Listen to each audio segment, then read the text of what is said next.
आदमी पार्टी में आपको जिला अध्यक्ष बनाया गया है, क्या तैयारी से आप रीवा में काम करेंगे? सबसे पहले मैं आम आदमी पार्टी के राष्ट्रीय संयोजक श्री अरविंद केजरीवाल जी और राष्ट्रीय संगठन प्रभारी श्री संदीप पाठक जी, मध्य प्रदेश की प्रभारी श्रीमती रानी अग्रवाल जी और समस्त आम आदमी पार्टी के कार्यकर्ताओं को धन्यवाद देना चाहता हूं कि उन्होंने मुझे रीवा ज़िले का जिला अध्यक्ष नियुक्त किया है।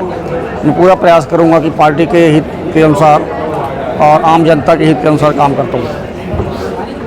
कितने लोगों को किन किन जिलों में जिला अध्यक्ष नियुक्त किया गया है? मध्य प्रदेश के सभी जिलों में पूरी टीम नई बनाई गई है और प्रत्येक ज़िले में एक जिला अध्यक्ष बनाया गया है और ये टीम जो है आज ही अनाउंस हुई है और ये टीम पूरी मध्य प्रदेश में काम करेगी। आगामी जो विधानसभा चुनाव हो उसको लेकर क्या तैयारी रहेगी आपकी? तैयारी हमारी यही है कि जो बीजेपी की सरकार है उसके जो भ्रष्टाचार के कारनामे हैं लगातार रोज कुछ न कुछ निकल के आते हैं, उनको जनता तक पहुंचाना कि ये पार्टी जो है आम जन के हित की पार्टी नहीं है। ये लगातार जो है चाहे बिजली के रूप में हो, चाहे आपके स्वास्थ्य के रूप में हो, भ्रष्टाचार के रूप में हो, उससे जनता परेशान रहती है। उसका एकमात्र कारण है इनका भ्रष्ट प्रशासन। रीवा जिले में स्वास्थ्य व्यवस्था बेपटरी हो चुकी है, इस पर क्या? कोई देख रेख करने वाला नहीं है। हमारे यहाँ रीवा जिले में मंत्री तो हैं, मुख्यमंत्री उप मुख्यमंत्री हैं और संयोग से आपने कहा कि यहाँ स्वास्थ्य व्यवस्थाएं चरमराई हुई हैं और उप मुख्यमंत्री जी के पास जो पद है वो स्वास्थ्य के संबंधित ही है, चिकित्सा संबंधी ही है। उसके पश्चात भी यहाँ पर एक तरफ जो प्राइवेट नर्सिंग होम है वो प्रसिद्ध हैं अच्छे इलाज के लिए और महंगे इलाज के लिए, और डॉक्टर वही हैं जो प्राइवेट नर्सिंग होम में अपनी प्रैक्टिस करते हैं और वही डॉक्टर जो है राउंड करने के लिए संजय गांधी में जाते हैं। तो 5 मिनट के राउंड करने के लिए जाते हैं और कोई भी समुचित इलाज जो एक मरीज को चाहिए वो मुहैया नहीं कराते। पीजी के डॉक्टर जो है जो प्रैक्टिस कर रहे होते हैं, जो अपना अध्ययन कर रहे होते हैं, उनके मार्फत पूरी सरकारी अस्पताल की व्यवस्था है जो चरमराई हुई है। स्वास्थ्य मंत्री के रहते हुए भी में कैंसर के एक भी अस्पताल नहीं है। खुल भी जाएंगे अस्पताल तो एक बिल्डिंग बन जाएगी और कीमो के लिए सुविधा हो जाएगी, लेकिन वहाँ के डॉक्टर जो पदस्थ किए जाएंगे ना, तो वहाँ डॉक्टर जो पदस्थ किए जाएंगे वो सिर्फ नर्सिंग होम चलाएंगे, संजय गांधी अस्पताल को नहीं चलाएंगे या अन्य किसी अस्पताल जो सरकारी है बिछी अस्पताल उसको नहीं चलाएंगे। बिल्डिंग बन जाएगी, बजट आ जाएगा, डॉक्टरों को पद स्वीकृत हो जाएंगे, पद भरे भी जाएंगे।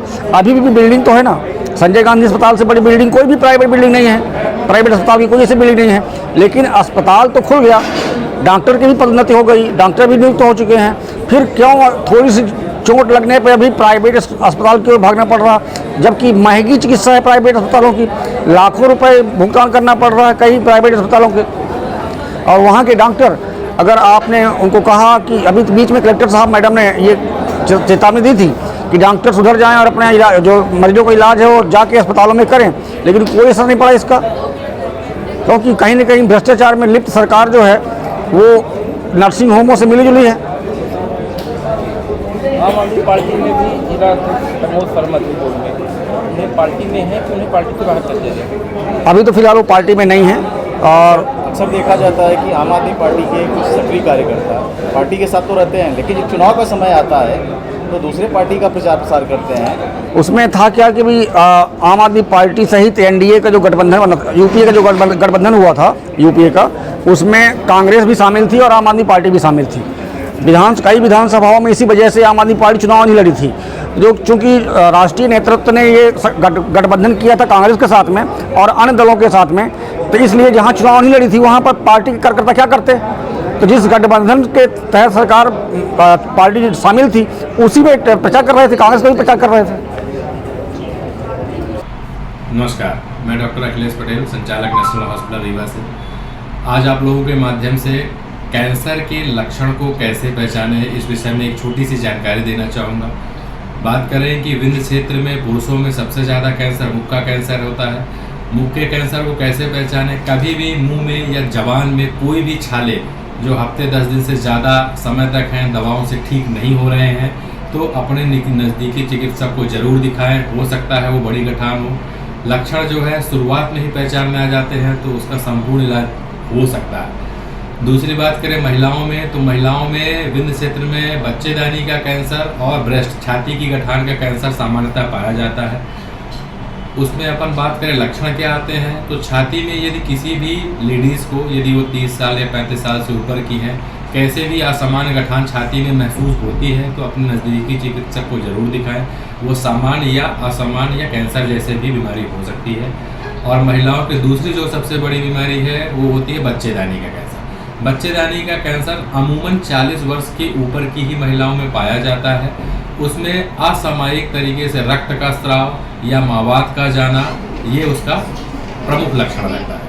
तो यदि किसी भी महिला को असामान्य रक्तस्राव और मावात जाने की शिकायत लगातार बनी हुई है तो अपने नज़दीकी चिकित्सक को जरूर दिखाएं। ये हो सकता है कि बड़ी बीमारी हो, समय रहते यदि इसका पता लगा लिया गया तो इसका इलाज पूरी तरीके से उपलब्ध है।